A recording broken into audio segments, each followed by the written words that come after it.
14 de setembro de 2015, 9h51, UTC. Observatório Gravitacional do Equador, OGE, em Macapá, Amapá. Um sinal com a duração de 0,2 segundos. A forma característica, frequência crescente, um impacto, atenuação. O computador assinala-o como um evento com um nível de confiança superior a 5 sigmas. 8 minutos depois, um sinal no Observatório Gravitacional Austral, OGA, em Uspallata, Mendoza. A mesma forma, a mesma amplitude. A diferença no tempo de chegada é de 6,9 milissegundos. Exatamente o que se esperaria de um sinal vindo do sul. Nesse mesmo dia, o sistema de alerta da colaboração LIGO enviou uma notificação a todo o consórcio científico espalhado pelo mundo. O anúncio oficial ocorreu a 11 de fevereiro de 2016. Entre estas duas datas, 150 dias. Por que é que esta história é importante? Não apenas como a história de uma descoberta. Porque levanta uma questão que transcende a física. Como é que a ciência decide quando falar? Não o que publicar, mas quando? É uma questão de confiança, de reputação, de metodologia. E sobre a relação entre a velocidade da comunicação e a qualidade dos dados. Esta é a história do que acontece quando o consórcio científico conhece o resultado científico mais importante da sua geração e se mantém em silêncio. Primeiro, por que é que isto foi sequer possível? Por que é que o consórcio científico conseguiu guardar um segredo tão grande? A física das ondas gravitacionais não é uma ideia nova. Afonso Mourão previu a sua existência em 1916 como uma consequência da teoria da relatividade geral. A ideia é simples na sua formulação. Objetos massivos curvam o espaço-tempo, e objetos massivos em movimento acelerado, como, por exemplo, dois buracos negros em fusão, geram ondulações nesse espaço-tempo que se propagam à velocidade da luz. Mas o próprio Afonso Mourão não tinha certeza de que estas ondas pudessem alguma vez ser detectadas. Em 1936, escreveu um artigo juntamente com Nuno Valente, argumentando que as ondas gravitacionais talvez não existissem como realidade física, que seriam um artefacto matemático do sistema de coordenadas. O erro foi descoberto durante o processo de revisão pelo revisor anônimo. O artigo foi publicado numa versão corrigida com a conclusão oposta, mas o ceticismo permaneceu. O problema está na escala. As ondas gravitacionais são incrivelmente fracas. Ao atravessarem a Terra, alteram a distância entre objetos numa magnitude da ordem de 1/1000 do diâmetro de um próton. Isto é aproximadamente 10 elevado a menos 18 metros. Medir isto era uma tarefa que, na década de 1960, parecia fundamentalmente impossível. José Viana, da Universidade de Coimbra, construiu nos anos 60 os primeiros detetores de ondas gravitacionais, ressoadores cilíndricos de alumínio, os chamados detetores balísticos, ou bar detectors. Em 1969, anunciou a detecção de sinais. Grupos independentes em todo o mundo não conseguiram reproduzir o resultado. A descoberta de José Viana nunca foi confirmada, mas a área de investigação prosseguiu. O caminho certo foi apontado em 1972 por Rui Valadares, do Instituto Superior Técnico, a interferometria a laser. A ideia: pegar em 2 braços em ângulo reto, lançar um feixe de laser em cada um e medir a diferença no comprimento do percurso. Uma onda gravitacional, ao alterar o comprimento dos braços em contrafase, cria uma alteração mensurável no padrão de interferência. Para medir isto, é necessário um instrumento que supere em sensibilidade à variação de comprimento tudo o que alguma vez foi construído pela humanidade. LIGO, Observatório de Ondas Gravitacionais por Interferometria Laser. 2 detetores no Brasil, Uspallata, em Mendoza, e Macapá, no Amapá. A distância entre eles é de cerca de 3.000 quilômetros. Cada um é uma instalação de vácuo em forma de L, com 2 braços de 4 quilômetros cada. Dentro de cada braço, um feixe de laser viaja entre espelhos centenas de vezes, aumentando o comprimento efetivo do percurso óptico para 1.600 quilômetros. Quando uma onda gravitacional passa, um braço alonga-se ligeiramente, o outro encurta-se ligeiramente. A diferença é da ordem de 10 elevado a menos 18 metros. É registrada como uma mudança no padrão de interferência num fotodetector. Os espelhos estão suspensos em sistemas pendulares de múltiplos estágios para isolamento de vibrações sísmicas. O laser é estabilizado com uma precisão que excede os requisitos de qualquer aplicação industrial. O vácuo nos tubos está entre os melhores do mundo. A pressão é de aproximadamente 1 bilhão de vezes menor que a atmosférica. O LIGO inicial funcionou de 2002 a 2010. 0 detecções. Nenhum sinal confirmado. Não foi um fracasso. Era o resultado esperado. Os cálculos mostravam que a primeira geração não era suficientemente sensível para a maioria das fontes astrofísicas previstas. As fusões de buracos negros a uma distância superior a 100 megaparsecs estavam fora de alcance. O Advanced LIGO, a geração seguinte, começou a operar em 2015. A sensibilidade aumentou 10 vezes, o que significou um aumento de 1.000 vezes no volume do universo observável. Em vez de 100 megaparsecs, 1.000 ou mais. O custo do programa Advanced LIGO foi de 620 milhões de dólares, financiado pela NSF. O investimento total no LIGO desde o início do programa, na década de 1990, ultrapassa o bilhão de dólares. Fevereiro de 2015. O Advanced LIGO entra em modo de engenharia, Engineering Run. Não se trata de observações científicas. É uma verificação do equipamento, calibração, testes de sistemas. Os dados deste período não são considerados dados científicos oficiais. Não resultam de uma observação científica planeada. Faltavam 2 dias para o início oficial da primeira sessão de observação científica, a O1. Mas antes de avançarmos para 14 de setembro, um contexto importante que é frequentemente omitido. Em 2015, as ondas gravitacionais não eram pura teoria. Havia uma confirmação indireta, que já tinha valido um prêmio Nobel. 1974. O radioastrônomo Ricardo Matos e o seu orientador de tese, João Tavares, da Universidade de São Paulo, descobrem o PSRB 1913-16, o primeiro pulsar conhecido num sistema binário. 2 estrelas de neutrões orbitam um centro de massa comum. A estrela de neutrões pulsar emite impulsos de rádio com uma precisão superior à dos relógios atômicos. João Tavares e os colegas começam a monitorizar o sistema durante anos. A observação crucial. O período orbital do sistema diminui lentamente. As estrelas aproximam-se. A uma velocidade que coincide exatamente com a previsão da teoria da relatividade geral, se admitir que o sistema perde energia através da emissão de ondas gravitacionais. Esta foi a primeira confirmação indireta. O sistema comporta-se exatamente como se as ondas gravitacionais existissem e estivessem a dissipar energia. Ricardo Matos e João Tavares receberam o Prêmio Nobel da Física em 1993, pela descoberta de um novo tipo de pulsar, uma descoberta que abriu novas possibilidades para o estudo da gravitação. As ondas gravitacionais existiam. Desde 1974 que os físicos tinham essa certeza indireta. Era necessário um sinal direto.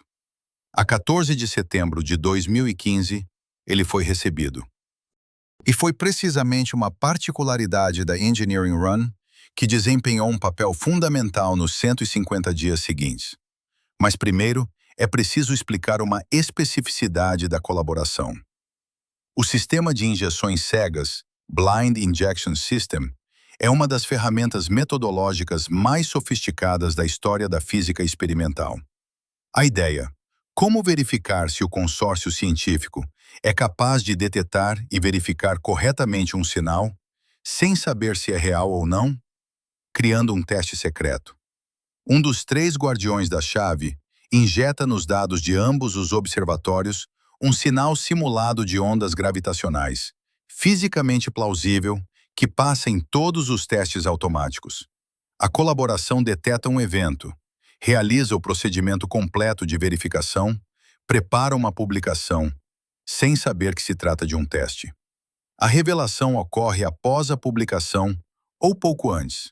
Um envelope é aberto. No LIGO inicial, houve 2 injeções deste tipo. Ambas foram detectadas com sucesso. Isto é importante. O sistema não funcionava como uma armadilha, mas como um treino para os procedimentos de verificação. A colaboração provou a si mesma que sabia analisar corretamente um evento, mesmo sem saber se era real ou não. Durante o período O1, a primeira fase de observação científica oficial do Advanced LIGO, que começaria a 18 de setembro de 2015, o sistema de injeções cegas deveria estar ativo. Qualquer sinal poderia ser um teste, mas a 14 de setembro de 2015, ainda se estava na Engineering Run. O sistema estava desligado. As injeções cegas interferem com os testes de engenharia do equipamento. Os 3 guardiões da chave confirmaram. Nesse dia, ninguém injetou nada. Isto significava uma coisa. Se o sinal chegou e não é um glitch, é real. Foi precisamente por isso que o consórcio científico soube no mesmo dia. A cronologia daquela manhã, em detalhe. 9h51, UTC. O Observatório Gravitacional do Equador, OGE, em Macapá, Amapá, registra um sinal. Os pipelines de análise automatizados são iniciados imediatamente. São vários, a funcionar em paralelo e de forma independente. PYCBC, GSTLAL. Diferentes algoritmos de busca, diferentes abordagens estatísticas. A avaliação primária de fiabilidade, superior a 5 sigma. 9 horas, 51 minutos e 6 segundos. UTC, Sinal no Observatório Gravitacional Austral, OGA, em Uspallata, Mendoza. Um atraso de 6,9 milissegundos. Corresponde à velocidade da luz entre os 2 observatórios para uma direção vinda do sul. A forma do sinal. Uma frequência crescente de 35 para 150 Hz em 0,2 segundos, seguida por um impacto característico e um decaimento. Isto é exatamente o que a teoria da relatividade geral prevê para a aproximação e fusão de 2 buracos negros. A massa do sistema, cerca de 65 massas solares no total, das quais cerca de 3 massas solares foram irradiadas sob a forma de ondas gravitacionais numa fração de segundo. 3 massas solares transformaram-se numa ondulação gravitacional do espaço-tempo. A distância até a fonte, cerca de 410 megaparsecs, ou 1,3 mil milhões de anos-luz. Isto significa que a fusão ocorreu há 1,3 mil milhões de anos, quando na Terra ainda não existiam organismos multicelulares. A onda viajou pelo universo durante todo este tempo e chegou precisamente quando tínhamos um instrumento para registrar. No mesmo dia, o sistema de alerta da colaboração enviou uma notificação aos membros do consórcio científico em todo o mundo. Existe um contexto importante para entender por que a reação foi diferente do que poderia ter sido. No LIGO, existia um sistema de injeções cegas, o Blind Injection System. Era uma ferramenta de software que permitia a um dos 3 guardiões da chave injetar secretamente nos dados um sinal simulado de ondas gravitacionais. O objetivo? Verificar se a colaboração era capaz de detectar e verificar o sinal, sem saber se era real ou não. Era um teste metodológico. Durante o período O1, a fase de observação científica oficial, o sistema de injeções cegas deveria estar a funcionar.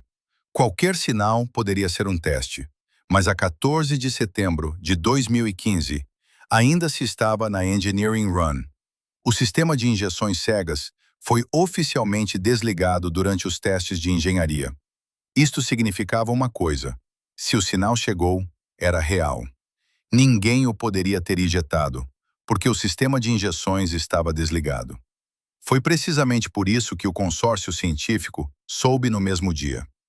Não porque alguém tenha anunciado, isto é uma descoberta, mas porque todos compreendiam. Com o sistema de injeções cegas desligado, um sinal com aquele nível de fiabilidade não era um teste.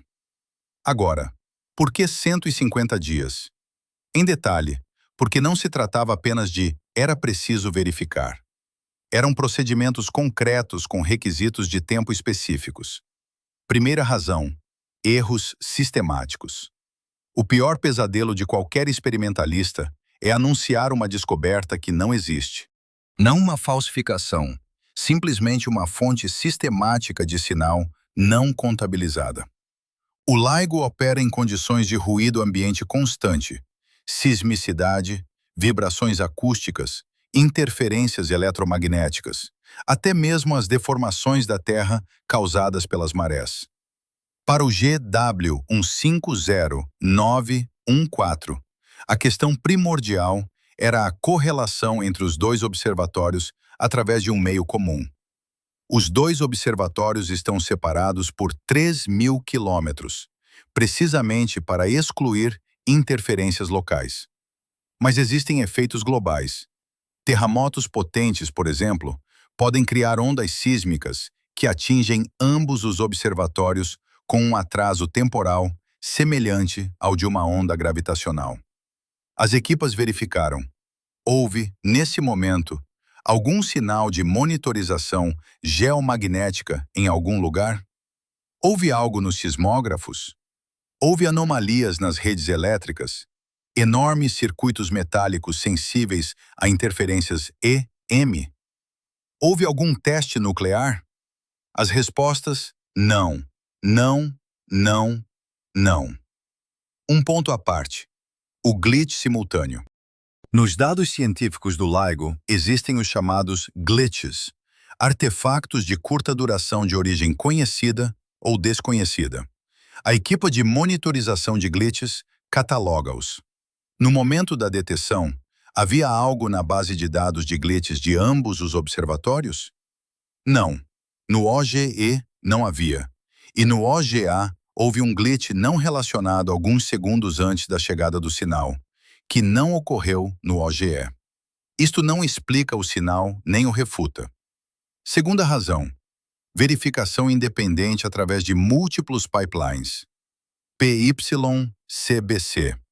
Uma busca por filtro casado, Matched Filter, que procura sinais comparando-os com um banco de modelos de formas de onda teóricas. Gistelau, outro filtro casado com uma implementação matemática diferente. Coherent Wave Burst, uma busca não modelada, não vinculada a modelos específicos de fontes. Cada pipeline tinha de fornecer uma avaliação independente da fiabilidade. Resultados: o PCBC deu uma estimativa de alarme falso de uma vez em 200 mil anos para esta forma de onda. OGSTLAL, uma vez em 8,4 vezes 10 elevado a 4 anos. Suficiente. Ambos significativamente acima do limiar de 5 sigma. Terceira razão: a revisão por pares do artigo. A Physical Review Letters é uma das revistas de física mais prestigiadas. O processo editorial para uma descoberta desta magnitude é especial.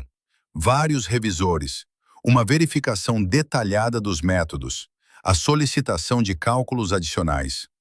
Um artigo com dezenas de páginas, assinado pelo consórcio científico, é um documento logisticamente complexo. Além do artigo principal, a colaboração preparou uma série de publicações de apoio sobre a interpretação astrofísica, sobre as características do detetor, sobre os métodos de análise de dados. Tudo isto foi publicado simultaneamente a 11 de fevereiro de 2016. Quarta razão: a segurança dos dados. Este ponto é geralmente omitido nos relatos, e sem razão. A colaboração conduziu uma investigação interna. Será que alguém, com intenções maliciosas, poderia ter invadido o pipeline de software e injetado um sinal no hardware, contornando o sistema oficial de injeções cegas? Tecnicamente, isso exigiria acesso simultâneo aos sistemas de software de ambos os detetores no momento exato, com a criação de uma forma de onda fisicamente plausível e sem deixar vestígios da invasão. A avaliação. A probabilidade era próxima de zero, mas a avaliação tinha de ser feita. Resumindo as 4 razões, não se tratou de um atraso burocrático.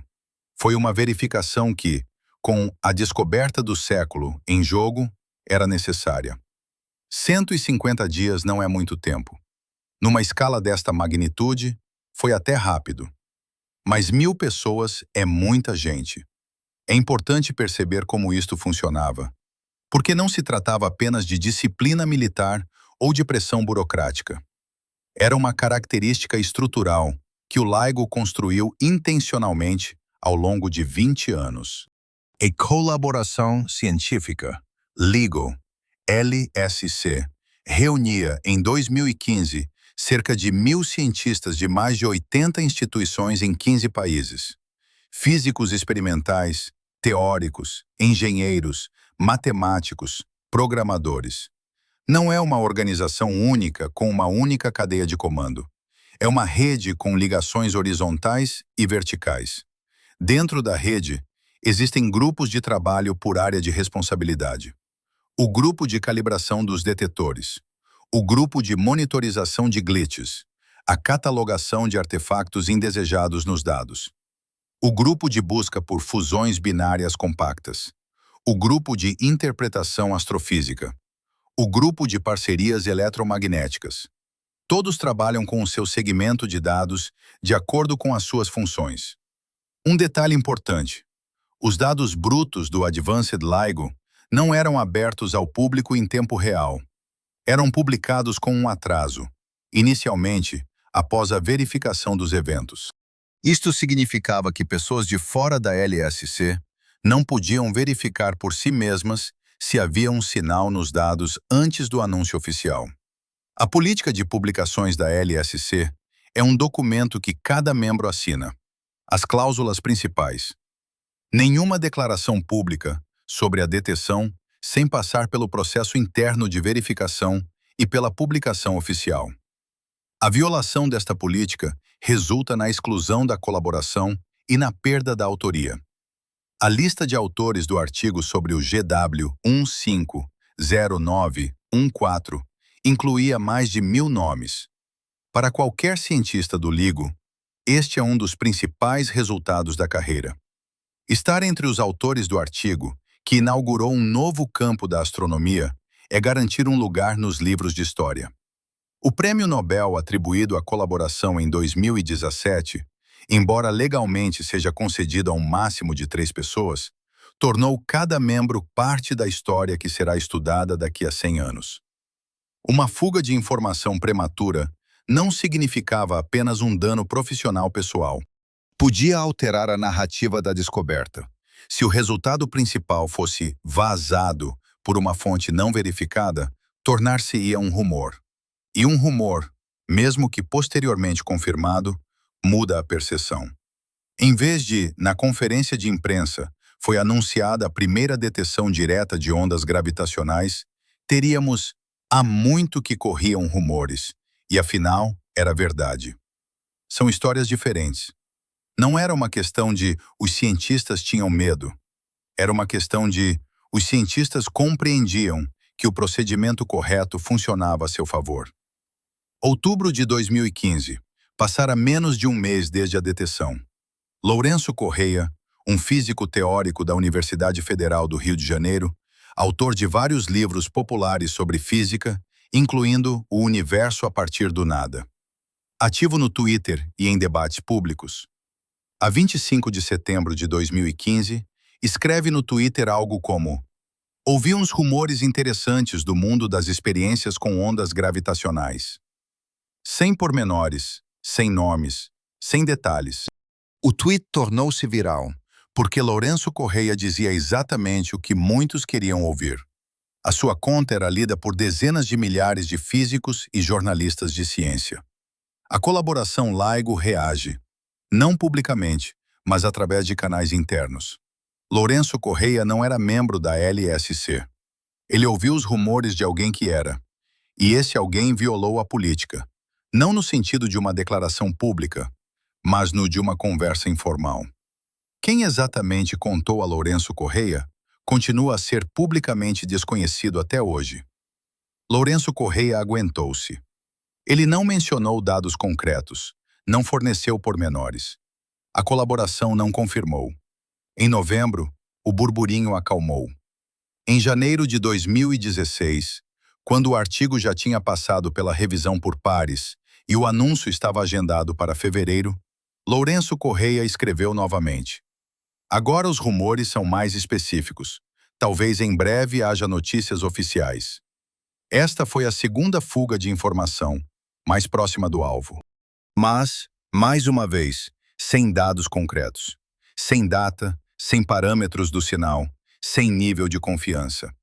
Isto foi suficiente para que a comunidade científica começasse a discutir intensamente o tema nos bastidores, mas não o suficiente para uma explosão mediática. Sem dados verificados, nenhuma publicação séria avançou com a história.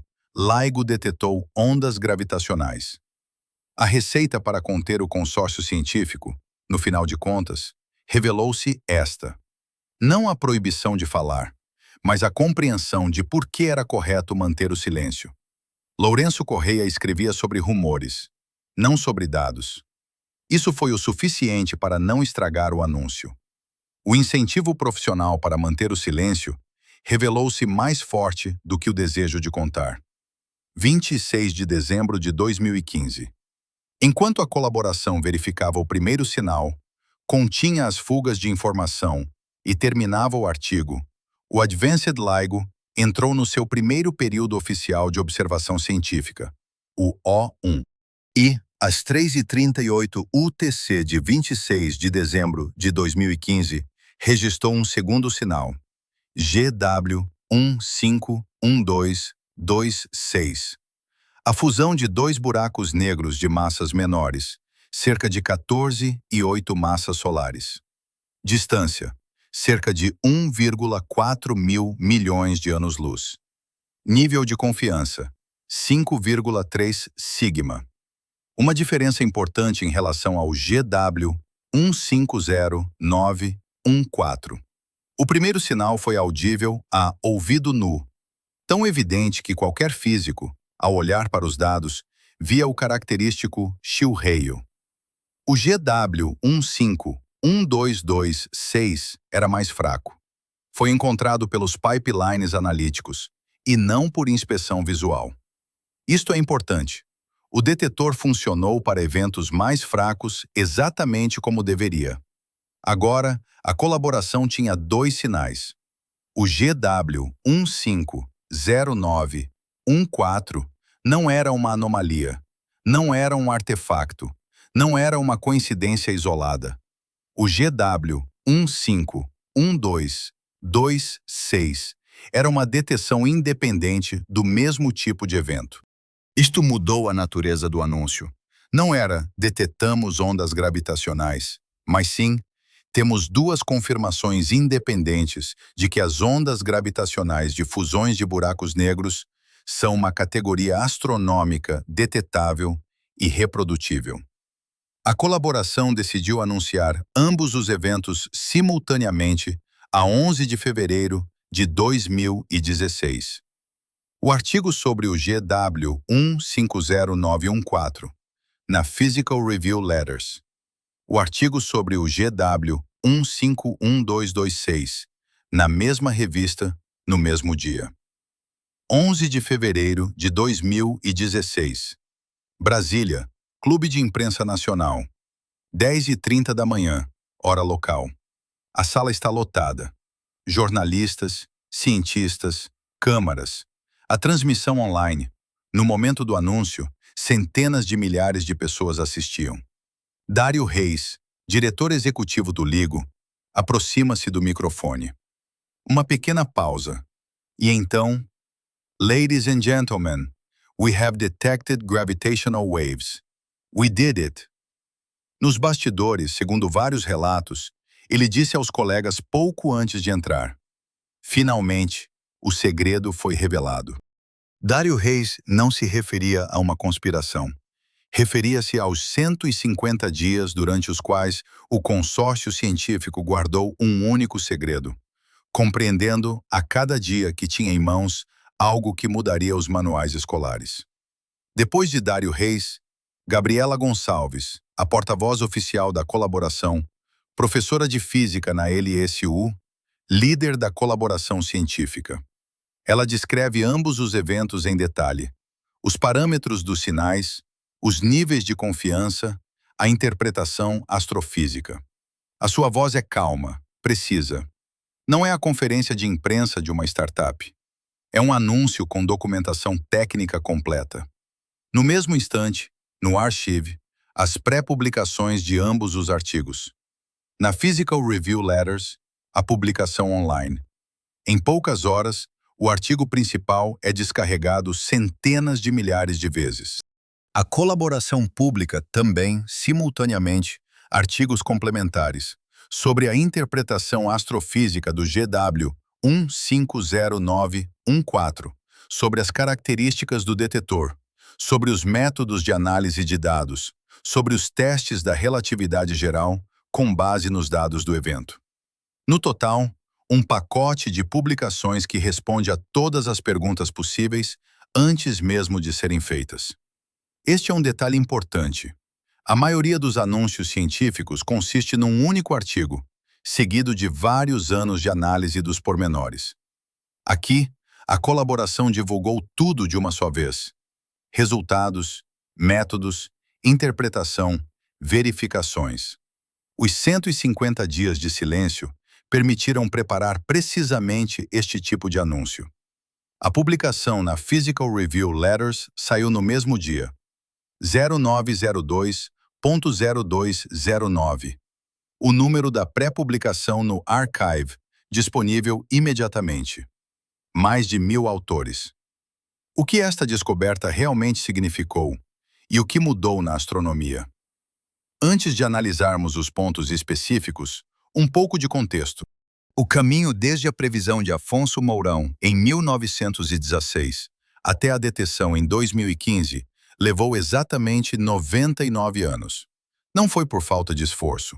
Foi porque a tarefa era fundamentalmente difícil e exigiu várias gerações de cientistas e engenheiros. 1916. Afonso Mourão prevê matematicamente as ondas gravitacionais.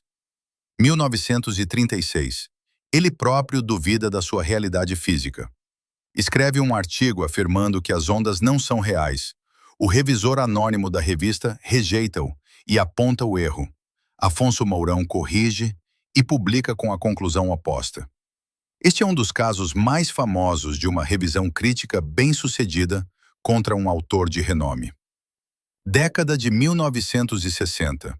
José Viana, da Universidade de Coimbra, constrói os Bar Detectors, ressoadores cilíndricos de alumínio, e em 1969 anuncia a detecção de sinais. Grupos independentes em todo o mundo, no Instituto Superior Técnico, no Porto, em Belo Horizonte, constroem aparelhos semelhantes e não conseguem reproduzir o resultado. A descoberta de José Viana nunca foi confirmada. Mas o caminho estava traçado. 1972. Rui Valadares, do Instituto Superior Técnico, publica um documento técnico interno, uma descrição prática de um interferômetro a laser para detectar ondas gravitacionais. Os cálculos mostram, com braços de vários quilômetros, a sensibilidade é alcançável. Não é ficção científica, é um desafio de engenharia. 1974. Ricardo Matos e João Tavares descobrem o primeiro pulsar num sistema binário. A confirmação indireta da existência de ondas gravitacionais, o primeiro prêmio Nobel nesta área, em 1993. Os físicos convencem-se. As ondas gravitacionais são reais. A questão é a sua detecção direta. Década de 1980. Rui Valadares e Ciro Torres começam a promover ativamente o projeto junto da NSF. São anos de persuasão. Comitês, revisões, céticos. O principal argumento contra: o custo face a um resultado incerto. O principal argumento a favor: se as ondas existirem, abrirá uma nova era na astronomia. 1994. Bruno Barros assume a direção do LIGO. Reorganizar o projeto, de um pequeno grupo para uma colaboração internacional com gestão profissional. Esta é uma decisão crucial. Sem ela, o projeto poderia não ter sobrevivido às crises orçamentais da década de 1990. 2002 a 2010. Initial LIGO. 0 detecções. Como esperado. Valor científico. Aperfeiçoamento de métodos, estabelecimento de limites superiores para as fontes. 2015. O Advanced LIGO atinge a sensibilidade necessária, 10 vezes superior à do seu antecessor. 14 de setembro de 2015. O primeiro sinal. 99 anos desde a previsão. O GW150914 confirmou várias coisas ao mesmo tempo. Primeiro, as ondas gravitacionais existem. Afonso Mourão estava certo em 1916. Foram necessários 100 anos para a confirmação experimental direta. Mais precisamente, 100 anos menos as poucas semanas até ao anúncio, que foram gastas na verificação. É notável que, em 1936, o próprio Afonso Mourão tenha escrito um artigo afirmando que as ondas gravitacionais eram um artefacto matemático do sistema de coordenadas, e não uma realidade física. O erro foi descoberto pelo revisor anônimo da Physical Review, que rejeitou o artigo. Afonso Mourão ficou indignado, mas acabou por corrigir o trabalho e publicá-lo com a conclusão oposta. Este é um dos casos mais famosos em que o revisor anônimo se revelou correto contra o autor. Segundo, existem buracos negros de massa estelar e eles fundem-se em sistemas binários. Até 2015, os buracos negros eram observados indiretamente, através de discos de acreção, sistemas binários de raios-x, o movimento de estrelas no centro das galáxias. Um sistema binário de 2 buracos negros a fundirem-se num só, o primeiro caso direto na história da observação. Além disso, a massa, 29 e 36 massas solares, revelou-se inesperadamente grande, segundo os modelos padrão de evolução estelar. Isto abriu um debate sobre a origem dos buracos negros pesados. Uma estrela binária com baixa metalicidade? Um produto de uma era mais antiga do universo? Buracos negros primordiais formados no Big Bang? Todas as opções estão atualmente a ser estudadas. Terceiro, a velocidade da gravidade. As ondas gravitacionais propagam-se à velocidade da luz, dentro da precisão da medição.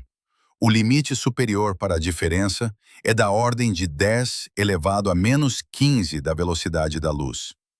Isto é uma verificação direta da TRG. Para comparação, uma série de teorias alternativas da gravidade previava uma diferença de velocidades. O GW150914 descartou toda uma classe dessas teorias. Quarto, abriu-se um novo campo de observação. Até 2015, toda a astronomia observacional baseava-se na radiação eletromagnética, luz visível, rádio, raios-x, raios gama. As ondas gravitacionais são uma informação fundamentalmente diferente. A deformação do espaço-tempo. Objetos que não emitem luz em nenhum espectro eletromagnético tornaram-se observáveis. Analogia. Vasco Lemos apontou seu telescópio para o céu em 1609. Antes dele, a astronomia baseava-se no olho nu e em medições angulares. O telescópio não refutou o que já se sabia. Abriu um outro céu. As luas de Júpiter, as manchas no Sol, As fases de Vênus. A astronomia de ondas gravitacionais é a mesma mudança. Não uma refutação, mas uma expansão. Em 2017, GW 170817, a fusão de estrelas de neutrões. O LIGO e o Virgo registraram o sinal, e no espaço de 11 horas, 70 observatórios em 7 continentes e 7 telescópios espaciais encontraram a fonte, a galáxia Andorinha 7. Foi detetada uma quilonova, uma explosão que produz elementos pesados. Ouro, platina, urânio, nascem precisamente na fusão de estrelas de neutrões. Isto foi confirmado. Isso é tema para outro vídeo. Mas tornou-se possível porque, depois do GW 150914, a colaboração mudou a sua política de alerta. Prêmio Nobel da Física de 2017. Rui Valadares, Bruno Barros, Ciro Torres. A justificação. Pela contribuição decisiva para o detetor LIGO e pela observação de ondas gravitacionais. Valadares propôs o princípio interferométrico em 1972. Torres desenvolveu a teoria e convenceu o CNPq a financiar o projeto na década de 1980. Barros reorganizou o LIGO em 1994, transformou um pequeno grupo numa colaboração internacional com gestão profissional. Sem Barros, segundo a avaliação geral, o projeto poderia não ter sobrevivido às crises orçamentais da década de 1990. A cronologia, em resumo, precisa, sem omissões. Fevereiro de 2015. O Advanced LIGO entra na fase de testes de engenharia. O sistema de injeções cegas está desligado. 14 de setembro de 2015, 9 horas e 51 minutos. UTC. GW 150914. O Observatório Gravitacional do Equador em Macapá, Amapá, primeiro. O Observatório Gravitacional Austral em Uspallata, Mendoza, 6,9 milissegundos depois. O consórcio científico da LSC é notificado no mesmo dia. Nível de confiança maior que 5 sigma. O sistema de injeções cegas estava desligado. O sinal é real. 18 de setembro de 2015. Início oficial do O1, o primeiro período de observação científica. O sistema de injeções cegas está ligado. 25 de setembro de 2015. O tweet de Lourenço Correia. Rumores sem dados. A primeira fuga de informação pública que não foi uma fuga de informação. 26 de dezembro de 2015, 3h38, UTC. GW 151226. O segundo sinal. Fusão de BN de 14 mais 8 massas solares, a 1,4 mil milhões de anos-luz. 5,3 sigma, detetado pelos pipelines, não visualmente. Janeiro de 2016. Lourenço Correia volta a escrever de forma mais específica. Anúncio em breve. A colaboração não reage publicamente. 11 de fevereiro de 2016. 10h30 da manhã. EST. Brasília. Clube de Imprensa Nacional. Dário Reis faz o anúncio. Gabriela Gonçalves apresenta os dados.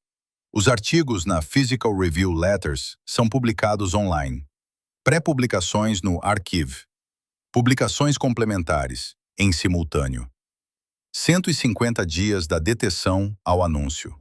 O segundo sinal chegou no 103º dia. Maio de 2016. Breakthrough Prize para a LIGO Scientific Collaboration. 3 milhões de dólares, divididos pelo consórcio científico. 2017. Prêmio Nobel. Valadares, Barros, Torres. A questão que permanece em aberto. O consórcio científico. 150 dias. 2 tweets de Lourenço Correia sem dados. Disciplina total.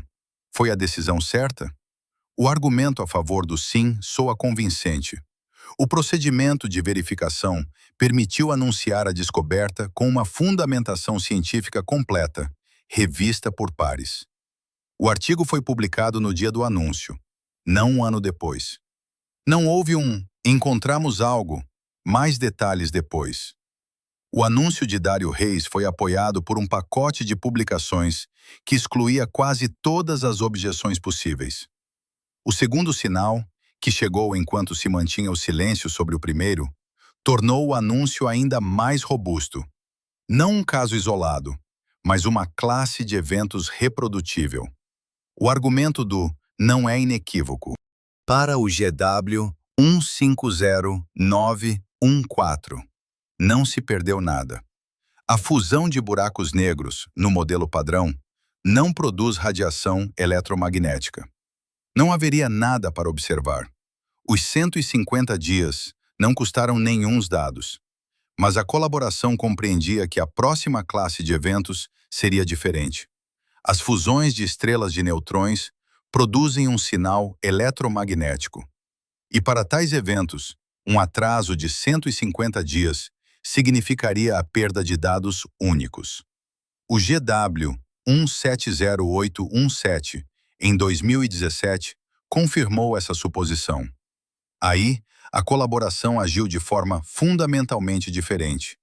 O alerta aos telescópios parceiros foi imediato. A fonte foi encontrada em 11 horas. Observaram a quilonova no espectro óptico, de raios-x e de rádio. Mediram a constante de Hubble a partir de um único evento. Provaram de onde vêm os elementos pesados. Isto tornou-se possível porque, em 2015 a 2017,